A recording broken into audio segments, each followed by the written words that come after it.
Dragon Ball.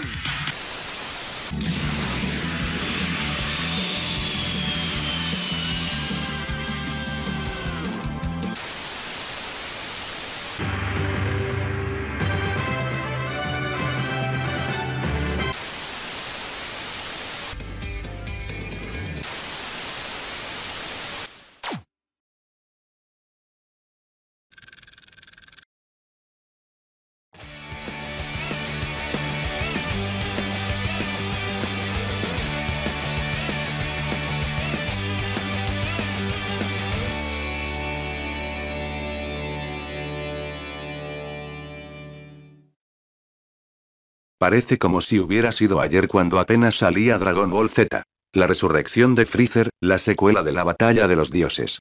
Recuerdo ver aquel épico tráiler en el que sonaba de fondo F, de Maximum de Hormone, canción hecha unos años atrás en homenaje al villano de la saga de la Mech. La introducción del dios de la destrucción, Bills, ya había instalado las expectativas de fans nostálgicos de la franquicia por el regreso de la misma. Sin embargo, no sería hasta 2 años después, con el lanzamiento de la cinta en la que veríamos regresar a la vida al dictador más cruel de la galaxia, que se confirmaría el regreso del anime y manga creado por Akira Toriyama luego de 20 años de su conclusión en el año 1995. El nombre de esta nueva serie fue Dragon Ball Super. Dragon Ball Super no fue solo un nuevo capítulo dentro de la historia de Goku y sus amigos, sino que fue el regreso de la marca en su totalidad. Acompañado de un nuevo anime y manga, siendo este último dibujado por Toyotaro, un gran fan de Toriyama y la franquicia, la propiedad traería nuevos conceptos dentro de la historia y de paso merchandising que todo acérrimo fan desearía coleccionar. Dragon Ball Super también fue el regreso del Saiyajin criado en la Tierra a la pantalla chica, algo que no se veía desde la emisión del último capítulo de Dragon Ball GT, aquel 19 de noviembre de 1997.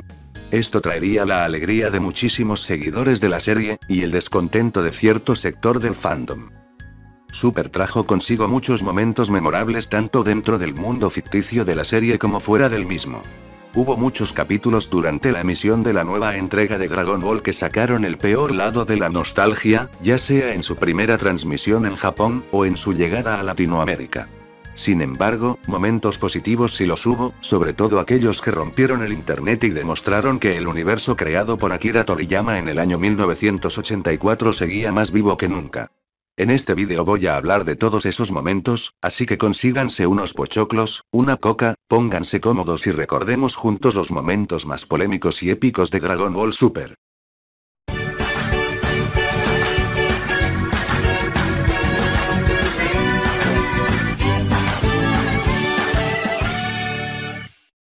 Esta fue seguramente la parte más exhaustiva de la serie, y nadie me puede convencer de lo contrario.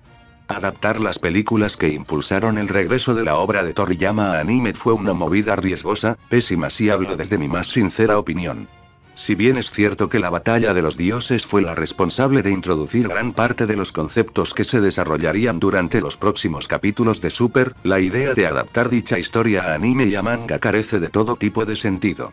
Literalmente tenemos 3 versiones de la misma saga, cosa que hizo cuestionar a muchos el verdadero canon actual del universo de los Guerreros Z. Es lógico pensar que el medio que funciona como fuente más confiable del canon sería el manga, pero este ni siquiera está completo.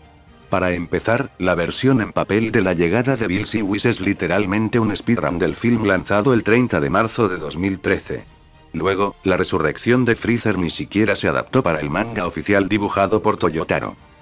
Volviendo al anime, la versión televisiva de dichas sagas ocuparon casi 30 episodios de la serie, una espera infernal de 30 semanas para aquellos que teníamos la ilusión de ver cosas nuevas luego de que Freezer fuese nuevamente derrotado por el hijo de Bardock.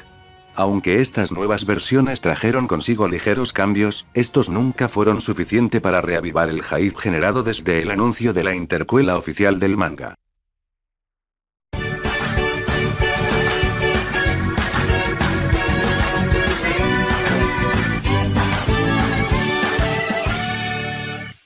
Y un día llegó el 5º capítulo del anime, el cual recreaba la humillante pelea de Goku contra Bills.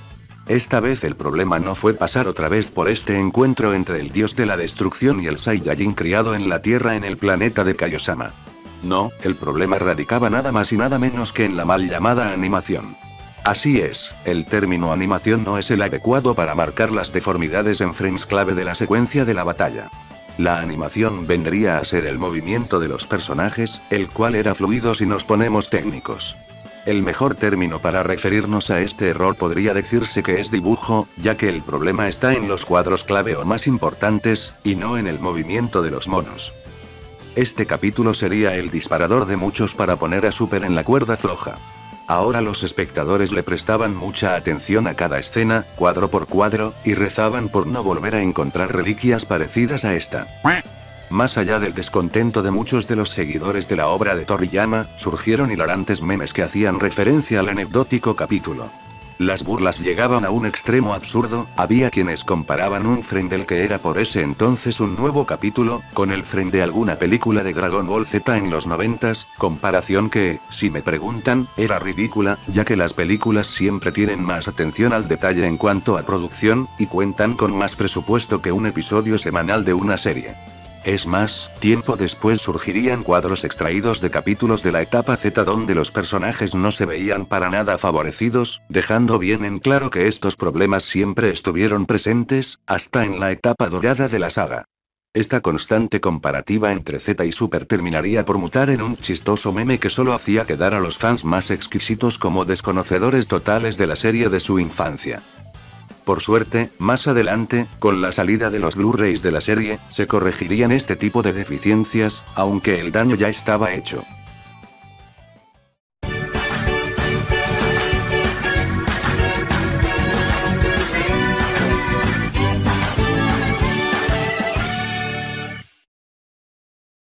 El favorito de muchos. No hay duda de que Gohan fue una pieza importante en el desarrollo de la etapa Z de la serie. Quiero decir, tiene que ser uno de los personajes con más crecimiento y desarrollo junto con Piccolo y Vegeta. Al igual que su padre en la serie anterior, vimos a este pequeño híbrido entre humano y Saiyajin crecer a lo largo de casi 300 episodios. Pasamos de verlo llorar del miedo ante cualquier mínima situación de peligro, y extrañar a su mamá, a verlo intercambiar puños con extraterrestres y androides de un poder monstruoso. Sin importar la línea temporal, Gohan siempre fue el más querido y uno de los favoritos del fandom. Es cierto que el personaje sufrió un declive en el correr de la saga de Gu, luego de ser humillado y absorbido por el chicloso villano. Aún así, nunca se perdió la esperanza de ver brillar otra vez, en algún futuro, a aquel joven que en algún momento se había vuelto más fuerte que su progenitor. Lamentablemente, la resurrección de Freezer no fue un buen ejemplo de redención para Gohan, ni mucho menos la versión emitida semanalmente de esta saga. El peor momento del personaje está en estas escenas, donde se lo ve casi luchando por sobrevivir ante un Freezer que ni siquiera estaba utilizando alguna de sus transformaciones. No voy a hablar de su vestimenta ya que nunca le di mucha importancia, ni cuando salió la versión de Super, ni cuando se estrenó la versión cinematográfica en 2015, aunque sí es cierto que hace que el personaje se vea muy escuálido. La decepción de muchos de los que admiramos al personaje fue muy grande en ese momento. Aquel joven que había superado sus límites, y fue capaz de humillar a Cell en su forma perfecta, había desaparecido, ya no había rastro alguno de él. Sin embargo, si hay algo que puedo rescatar de la versión de Super de esta saga, es esta escena en particular. Señor Piccolo, ¿me volvería a entrenar como antes? Lo que acaba de pasar me abrió los ojos. Así que ahora tengo que volverme más fuerte si es que quiero proteger a mis seres queridos. Esta escena despertó la ilusión de muchos fans, sobre todo porque esta vez, luego de casi 30 episodios, íbamos a ver lo que Super realmente tenía preparado. Nuevas historias, nuevos personajes, etc. Por eso esta escena fue muy emocionante en su momento, porque reavivaba la ilusión de ver a Gohan en acción. Puede que no me guste mucho esta versión de Gohan, ni mucho menos con este diseño, pero reconozco que cuando recién se estrenaba Super, yo no entendía bien al personaje. Gohan nunca fue alguien a quien le llamara la atención volverse más fuerte, ni mucho menos pelear o recurrir a la violencia para conseguir la paz de la Tierra. El joven estudiante ya había cerrado su ciclo, luego de haber sufrido mucho en Z. Te tengo. Kakaroto, yo me quedaré con tu hijo. Si quieres que te lo regrese con vida, obedecerás las órdenes de tu hermano. ¡Me duele! ¡Vamos!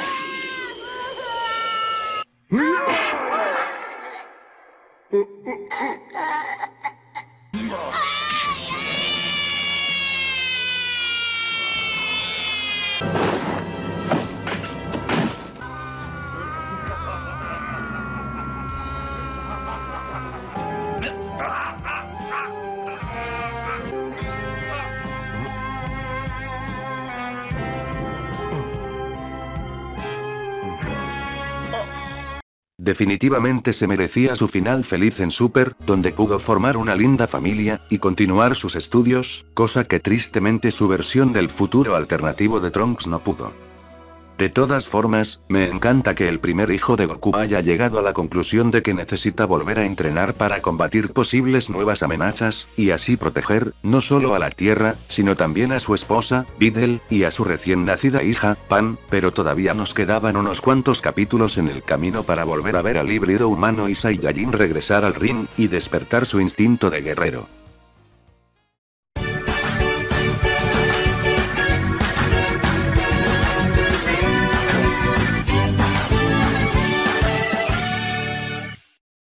Este fue probablemente el byte más grande de todo Dragon Ball, y creo que sin duda es producto del humor toriyamesco que siempre caracterizó a la serie.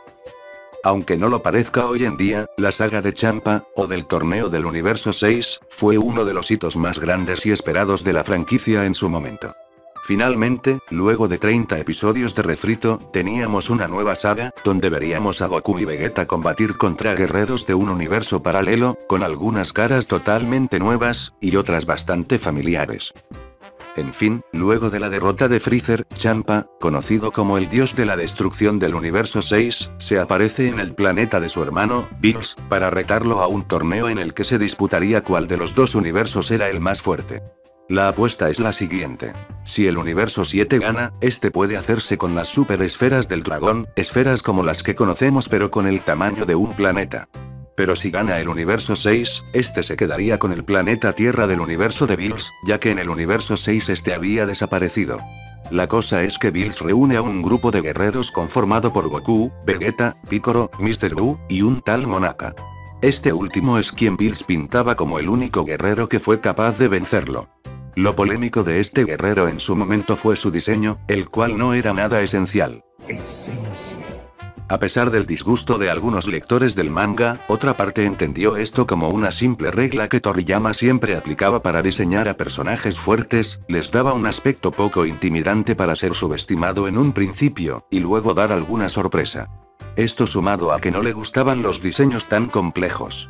Ejemplos de esto los podemos ver en Z, cuando Freezer mostró su última transformación, la cual no parecía tan fuerte en comparación a las anteriores. Hasta el Bu gordo, quien en ese entonces era más fuerte que Cell, tenía pinta de ser un chiste.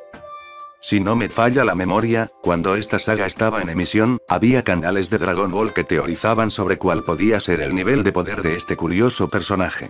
La cuestión es que al final todo fue una troleada, y Monaka resultó ser nada más que un invento de Bills para motivar al torpe Saiyajin de pelos quietos a entrenar más duro, y así poder tener más chances de ganar la competencia. El individuo de pezones graciosos ni siquiera sabía pelear, era simplemente un cartero intergaláctico al que Bills decidió pagar para hacerse pasar por peleador. Sin dudas, un momento que demostró que el mangaka de esta serie siempre estaba un paso delante de sus fieles seguidores.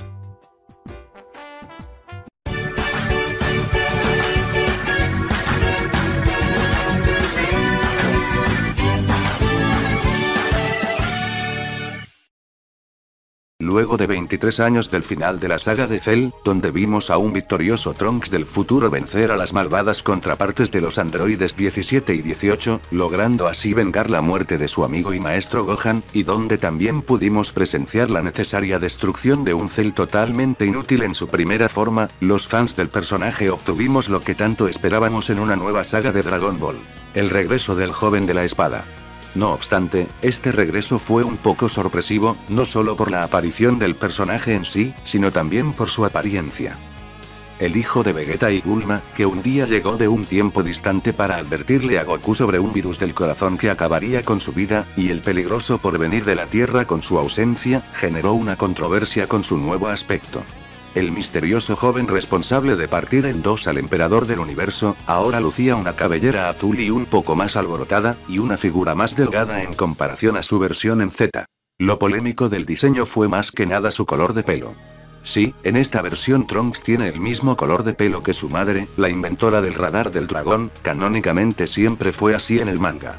El problema es que, en la versión en papel, ambos tenían el pelo de color morado, cosa que nunca se respetó en la versión animada de la saga de Cell. Mientras Bulma siempre tuvo el pelo azul desde la saga de Pilaf, el joven del futuro siempre tuvo el pelo morado, desde su llegada en la máquina del tiempo para enfrentar al Rey Cold y a su hijo. Lo más gracioso es que esto se podría haber explicado de una forma sencilla, por lo menos en el anime, como que Trunks se haya tenido el pelo en honor a su madre. Sin embargo, en el anime, la Bulma del presente actúa como si su hijo siempre hubiese tenido el pelo azul. Esperanza. Mamá, ¿lo reconoces? La persona que está inconsciente en el interior, ¿de casualidad es un joven de cabello azul?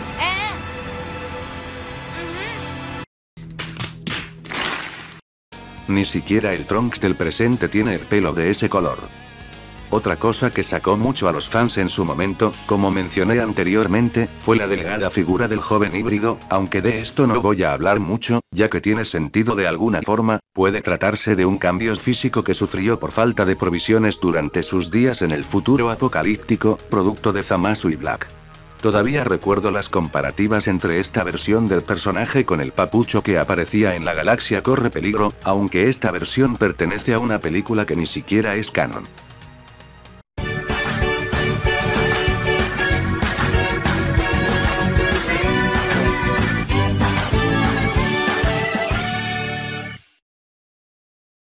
Bueno, siendo completamente sincero, nunca estuve al tanto de esta teoría en su momento, pero sí recuerdo muchos comentarios de algún análisis de la cuarta saga de la serie, mencionando la posibilidad de que la versión maligna de Kakaroto fuera en realidad el hermano menor de Gohan. No sé bien con qué razonamiento habrán llegado algunos a semejante conclusión. Puedo suponer que es por el simple hecho de que Black se ve diferente a Goku en ciertos aspectos, como su figura delgada y tono de piel. También podríamos atribuir esta relación al simple hecho de que Goten y Trunks son mejores amigos en la línea temporal que todos conocemos, y, que en un futuro alterno estos resulten ser enemigos, le da un paralelismo interesante a la saga, profundo si me lo preguntan. Pero bueno, esto es Dragon Ball, ese tipo de novelas no existen en el universo de Toriyama, solo en fanfics. Encontré una teoría de hace 9 años en Reddit, la cual escribía una serie de conjeturas que llevarían a que Goten era, en ese entonces, el misterioso Black. Primero partía de la base que el personaje era llamado Goku Black por el simple hecho de que se parecía en aspecto al Saiyajin que todos conocemos. Sin embargo, durante el resto de la saga solo se refieren al villano como Black, y no Black Goku, o Goku Black, cosa que podía darle algo de fuerza a la teoría escrita por el usuario, eso sumado al hecho de que, la revelación de la identidad del ambicioso destructor de la raza humana como el segundo hijo de Goku, podría haberle dado un giro interesante a la saga en desarrollo.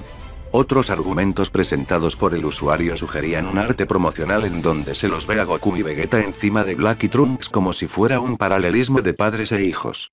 Lo más gracioso, es que lo que más llama la atención de este arte es que Trunks tenga el pelo morado, y no azul como en el anime.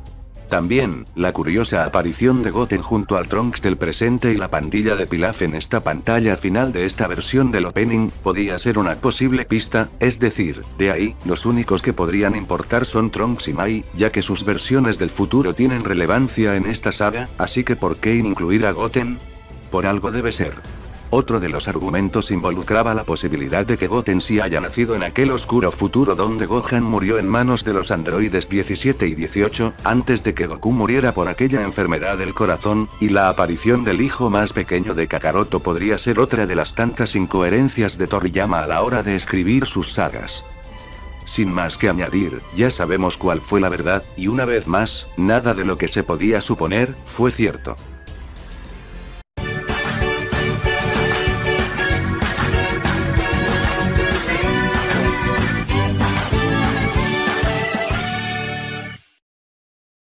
La polémica más absurda para algunos, y la más indignante para otros. No hay mucho para decir sobre esto. La siguiente escena desató muchísimo debate en el fandom. ¡Ay! Trunks, vi que pegaste tus labios con los de ella. ¿De verdad? ¿Tú no lo has hecho? ¿Eh? Pero por supuesto que no. Pero si ya estás casado. ¿Y qué eso y esto tienen algo que ver, Vegeta? Olvídalo. No entiendo, ¿acaso eso es normal? No es ninguna novedad que el protagonista de la serie no tenía idea de lo que era contraer matrimonio, en parte esto es entendible, el Saiyajin era muy joven cuando Milk le sugirió pedir su mano, cuando tan solo tenían 12 años. Ahora, el hecho de que un hombre de 40 y tantos, padre de 2 hijos y abuelo de una nieta, no supiera ni siquiera lo que es un peso, fue suficiente para despertar la inquietud de muchos de los espectadores, incluyéndome a mí. Hubo cientos de maneras en las que algunos trataron de explicar esto. Desde un simple error de traducción, hasta decir que, en realidad, Goku nunca resucitó a alguien con una semilla del ermitaño mediante respiración boca a boca. Esto último sobre todo era en lo que más se buscaba creer, ya que supuestamente Goku sí había besado a la madre de sus hijos durante la saga de Cell, pero la realidad es que esta escena no es del todo clara. Además, se trata de un relleno de Toy Animation. Si me lo preguntan, yo creo que no es del todo descabellado que Goku no sepa lo que es un peso, hablamos del mismo Goku que creía que el matrimonio era comida. En fin, el humor de Toriyama a veces trabaja de formas misteriosas.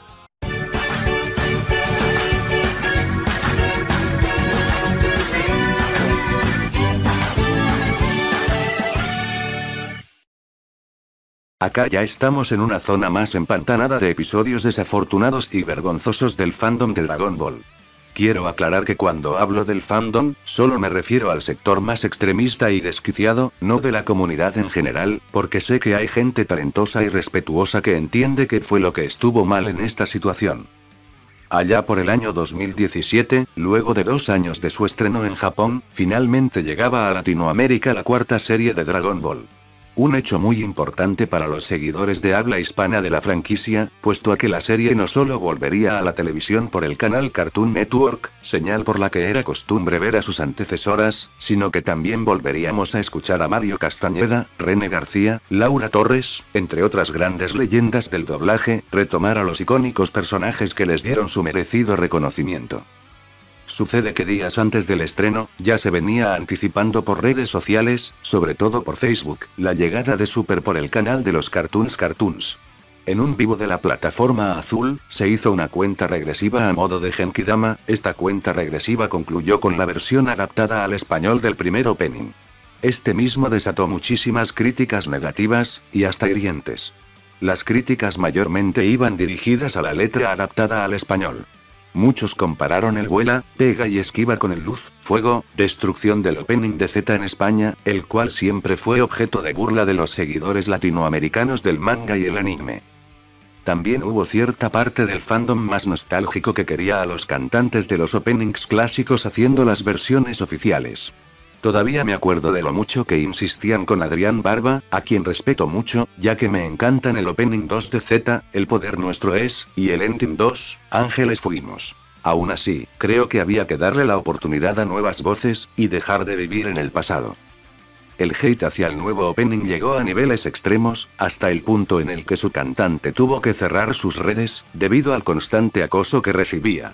Lo más triste es que no fue la única víctima de esto, sino que también los cantantes de los primeros endings fueron el blanco del iracundo ataque y desahogo de los fans más tóxicos de la serie. Esto debido al excesivo uso de autotune en algunas de las canciones, pero eso ya no es culpa de los cantantes, sino de quienes se encargaron de mandar el producto a las apresuradas, y sin haberlo revisado primero. Sin duda, un capítulo muy oscuro del fandom durante la primera emisión del anime de Super en Latinoamérica. Esperemos que no vuelva a ocurrir, y todo lo mejor para aquellas voces que solo hacían su trabajo, y no merecían lo que les pasó.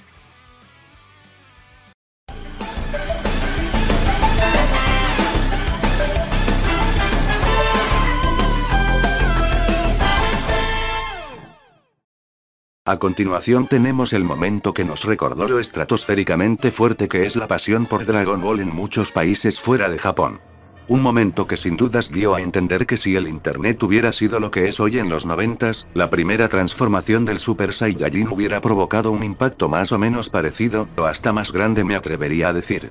La nueva técnica de Goku, aquel niño Saiyajin enviado al planeta Tierra por Bardock, para ser protegido del terrible destino de su planeta natal. Criado por el abuelo Gohan, entrenado por el maestro Roshi, Karin, Kamisama, Mr. Popo, Kaiosama, y Whis. Responsable de acabar con la Patrulla Roja, ganador del 23º torneo de las artes marciales. La leyenda que humilló al emperador de la galaxia, y vencedor de Majin Buu, finalmente llegaría para demostrar por qué el protagonista de uno de los shonens más emblemáticos sigue siendo muy respetado en gran parte de la comunidad, tanto otaku, como no otaku. No voy a mentir, en su momento no fue algo que me volviera loco, pero sí recuerdo el alcance que tuvo este evento, hasta el punto en el que se realizaron juntadas masivas por ciertos lugares de Latinoamérica, para poder presenciar la aparición de, lo que se conoció en aquel entonces, como el Migate no Goku, el cual más tarde recibiría, como nombre oficial en español, Ultra Instinto.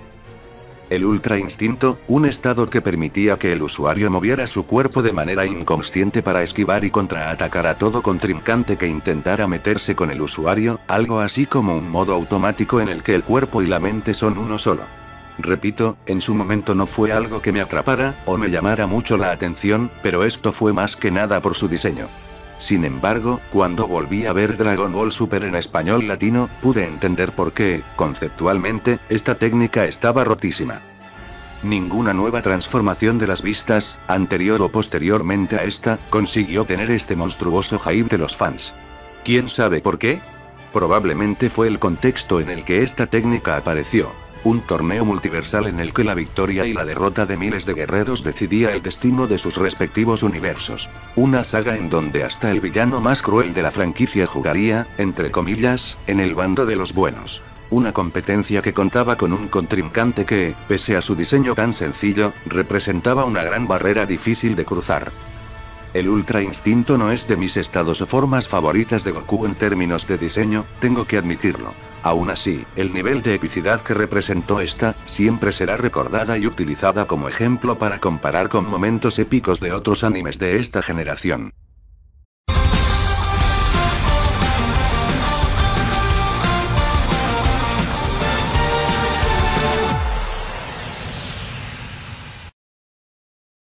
Seguramente dejé algunos momentos importantes dentro de la emisión de Dragon Ball Super, pero, sin dudas, no podía faltar la llegada de este peliculón. Luego de haber visto 2 cintas de Dragon Ball Z, que terminarían dándole vida a Super, llegó la primera en contar con la nueva marca en su título. Dragon Ball Super Broly, un film que oficialmente posicionaría a Dragon Ball, durante su era moderna, en un lugar muchísimo más alto. La película trajo consigo hitos muy importantes dentro del canon actual de la historia escrita por Toriyama Sensei. El origen de Goku, el cual ya había sido ilustrado años atrás como un capítulo extra que formaba parte del one-shot de Yako el Patrullero Galáctico. La inserción de uno de los rivales más admirados en el universo paralelo de las películas de Dragon Ball Z de los años 90, Broly. Y la aparición de la otra fusión de Goku y Vegeta, conocida como Gogeta. La película inicia con la historia de Bardock, el padre de Kakaroto, a quien ya conocíamos por aquella película de los 90s, sin embargo, esta versión del personaje contaría con un diseño ligeramente diferente, sobre todo en su armadura, pero sin perder la característica cabellera que le da el parecido a su segundo hijo. Esta versión canónica mostraría a un padre que se preocupa más por su hijo, tanto así que, al saber lo que podría pasarle a su planeta natal, este decidiría enviar a su hijo más chico al planeta Tierra para que no sufriera un cruel destino a tan corta edad. No voy a mentir, me sigue gustando más aquel Bardock con las premoniciones, y con una vincha pintada con la sangre de sus amigos caídos y asesinados por Freezer y sus sanguinarios soldados, pero bueno, siempre vivirá en nuestros corazones. Luego tenemos al personaje que le da el nombre a la película. El Super Saiyajin legendario, a diferencia de aquel film de los 90s, en esta ocasión se trata también de un personaje salvaje al que se le complica controlar su poder, pero muy en el fondo es de buen corazón. Esta versión del personaje fue muy bien recibida por parte del fandom, y rechazada por otra parte.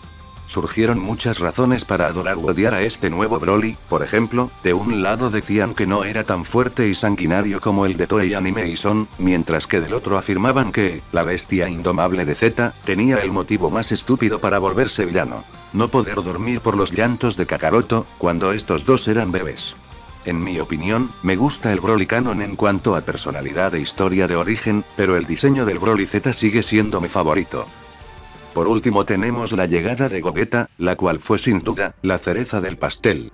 La fusión, producto de la danza Metamoro, volvería después de su última aparición animada en la película de Janemba. Su aparición fue algo breve, pero, sin duda, nos ofreció uno de los combates más épicos y orgásmicos, visualmente hablando, de toda la franquicia de Dragon Ball. Este combate también haría realidad aquella fantasía de los fans que solo se podía apreciar en intros de videojuegos como el Budokai 3 o el Budokai Tenkaichi 3, donde ambos titánicos guerreros también intercambiaron puños y ataques furiosos.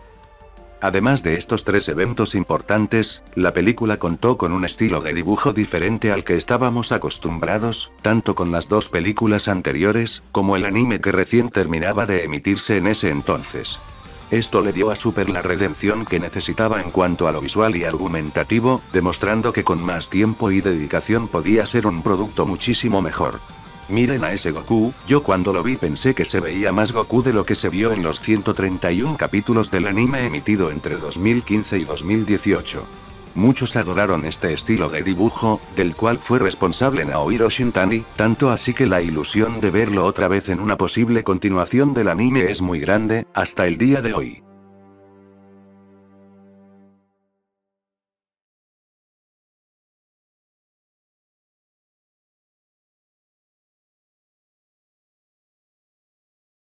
Dragon Ball siempre va a ser una marca muy importante en la infancia de muchos. El estreno de Dragon Ball Super trajo consigo momentos memorables, tanto positivos como negativos. Puede que Super no sea la serie perfecta, pero díganme ustedes qué serie de Dragon Ball lo es.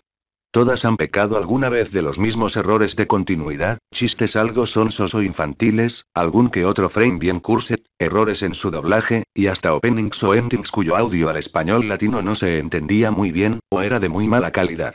De la misma manera, Super tuvo momentos que quedarán en el recuerdo de aquellos que crecieron viéndola, y, de paso se introdujeron al mundo de Dragon Ball gracias a ella. Así como muchos saltamos de la emoción cuando vimos por primera vez a Goku en Super Saiyajin, a Gohan enfurecerse contra Cell, o el sacrificio de Vegeta en la saga de Buu. La generación de ahora seguro lo hizo con la primera transformación de Goku a Super Saiyajin Dios, la Genki Espada de Trunks, o la derrota de Jiren. Super no tiene por qué ser igual que Z, y tampoco tiene que atraer a todo fan de Dragon Ball de antaño, al final es una cuestión generacional. Sí, la pasión por el manga y anime creado por Akira Toriyama es capaz de traspasar generaciones. Al final del día, cada vez que tenemos la oportunidad, después de la escuela, facultad, o día pesado en el trabajo, no dudamos un segundo en ir al sillón, prender la tele, y disfrutar de otro capítulo más en la vida de aquel niño criado en las montañas que hoy en día es el padre, y abuelo, más fuerte del universo. Sin embargo, hay que entender que cuando algo no es de nuestro agrado, no quiere decir que otra persona, sea más joven que nosotros o de nuestra edad, no pueda disfrutarlo. La nostalgia es una bella sensación, pero no hay que dejar que nos consuma hasta el punto de odiar todo lo que sea nuevo, o no se parezca a lo que conocíamos en el pasado. Muchos dicen haber dejado de disfrutar de Dragon Ball hace tiempo, y, por eso, no volvieron a ver nada relacionado al universo de Goku y sus amigos luego del final de Z, o de GT, lo cual no tiene nada de malo, pero hay que dejar que las nuevas generaciones, a las que sí les gustó Super, disfrutar de esta etapa moderna del manga y anime, sin peleas ni discusiones sobre cuál serie es mejor. El mejor fan no es el que defiende todo lo de antes, ni todo lo nuevo, sino el que respeta los gustos y preferencias de los demás, y realiza críticas coherentes, sin inventarse argumentos para defender o atacar algo en particular. Por más que a algunos no les guste, Dragon Ball Super va a seguir, ya sea en forma de manga, anime, o fichas, y muchos seguidores, incluyéndome, estamos dispuestos a ver qué cosas nos tiene preparadas este gran título. ¿Serán cosas buenas o malas? ¿Superará a Z? No sé, solo sé que tenemos 50 años para descubrirlo.